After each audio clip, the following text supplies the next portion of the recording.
Andrew Lee representing the North. George He representing the South. Battle start!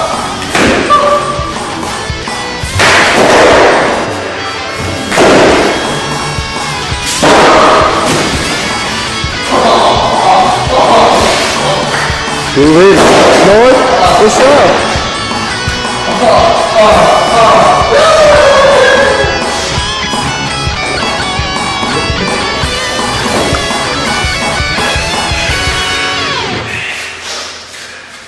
But what if?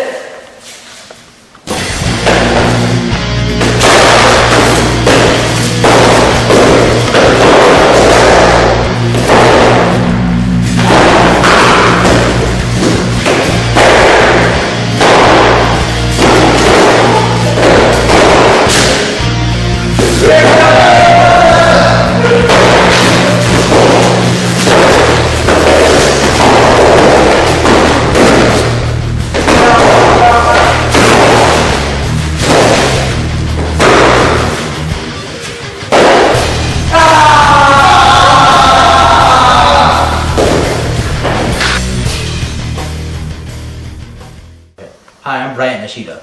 The first national flag of the Confederacy, called the Stars and Bars, was flown on March 15, 1861, over the Confederate capital. The Committee on the Flag itself was one of the first acts approved by the Provisional Congress of the Confederacy. As to the design, the government in the South asked the public for ideas and/or for designs. The result turned out that the people wanted to make an adaptation of the old Stars and Stripes, and thus the Stars and Bars was born. It had 13 stars representing the states belonging to the Confederacy. In May of 1863, a new flag was created. The first flag, called the Stars and Bars, had caused confusion on the Civil War battlefields, often resulting in friendly fire, thus requiring change. The second national flag was then designed and called the Stainless Banner. Here it is.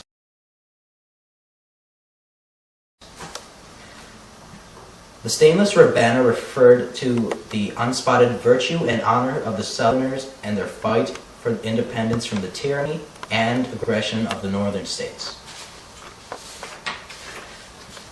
The third official flag, made in March of 1865, was again in response to the confusion of soldiers on the battlefield, as windless conditions made the stainless banner deceptively look like the Stars and Stripes. The red stripe was added on to prevent confusion between itself and the flag of surrender when unfurled. Its nickname was the Bloodstained Banner and was created by an actual Confederate act, the Flag Act of 1865. The Flag Act stated that the Congress of the Confederate States of America do enact that the flag of the Confederate States shall be as follows.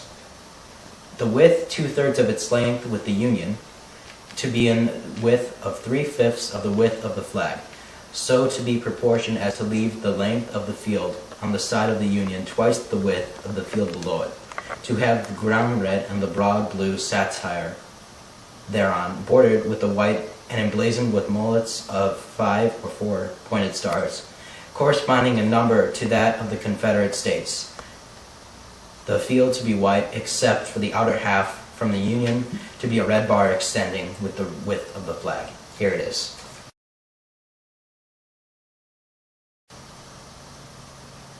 And that is all the Confederate flags. Hey.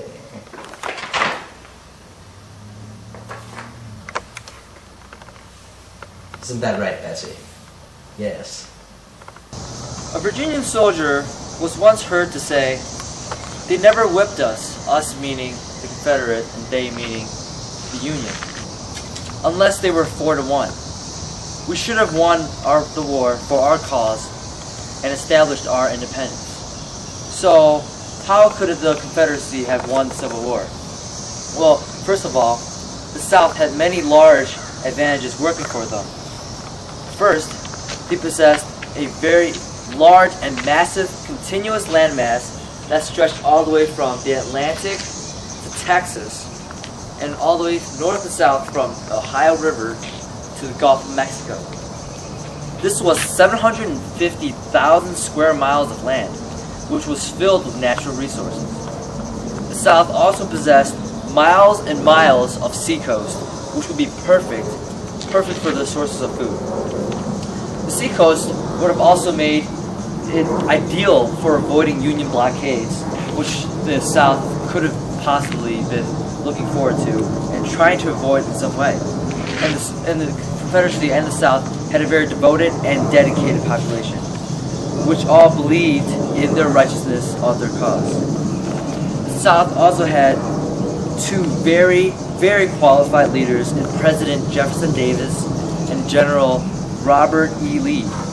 Both were graduates of West Point, studying on how General George Washington was able to defeat the British in the Revolutionary War. General George Washington had the strategy of avoid not losing the war rather than a win the war strategy. He had a war of attrition, a defensive style, which the Confederacy, under those two leaders, could have used to propel them to a victory.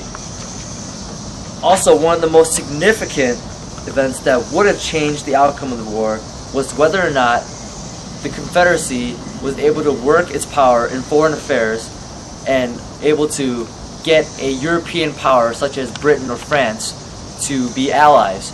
And in that case, the South would be able to get the supplies and the leadership that they solely needed from the British or the French, and that would propel them to a victory over the Union.